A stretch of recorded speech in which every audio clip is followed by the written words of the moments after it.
Hello దోస్తులు, ఎట్లున్నారు? ఏంది మరి మస్తున్నారులే, నాకు తెలుసు. కానీ ఇప్పుడు వచ్చే సంగతి ఏంటంటే, ఇందాక నేను చెప్పాను కదా, అదే ఇందాక వీడియోలో అండి. అదే మేము కోటమైసమ్మ కాడికి పోయినాము కదా, మరి అక్కడ కోసిన నాటుకోడి తినకపోతే ఎట్లా చెప్పండి? ఆ కోడి ఫీల్ కాదు కోసినందుకు. సో ఇప్పుడు వచ్చేసి నేనైతే ఆ కర్రీ వంతుంటే వస్తున్న వాసనకే నా కడుపు ఇంకా ఆకలితో ఉందంట. అప్పటికి టైం 3 అయిందమ్మా. సో ఇంక అప్పటికి అయితే ఇంకా ఆకలి అవుతుంది అనమాట. సో ఆ ఆకలిలో ఏది పెట్టినా తినేటట్టున్నారు అనమాట. బట్ ఈ మధ్యలో గ్యాప్లో బ్రెయిన్ కూడా చేశారు, అది తిన్నాం. బట్ అది తీసే వీల్లేదు.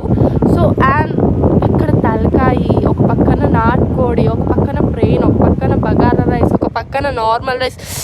బాబా మళ్ళీ దాంతోపాటు కూల్ డ్రింక్స్. మా స్నూపిగాడైతే ఇంకా వాసనకి వాడికి కూడా ఆకలి అవుతుంది. ఇక కానీ ఇవన్నీ కావాలంటే ఉట్టి మాటల చాలా టైం పడుతుంది.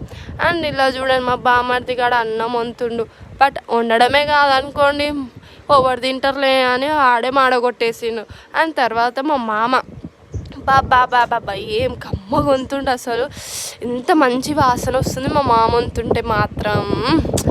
అండ్ నెక్స్ట్ మా మద్దలకి కూడా ఆకలి అవుతుంది, బట్ అది చెప్పుకోవట్లేదు, తిరుగుతూ ఉన్నట్టు ఇటు. అండ్ మా అమ్మ వచ్చేసి బగారా రైస్ ఎప్పుడెప్పుడు వస్తుందా అని చూస్తుండే కొద్దీ అలా ఆకలి పెరుగుతుంది. అండ్ ఎమ్మటే కర్రీస్ రెడీ అయిపోయినాయి అన్నమాట.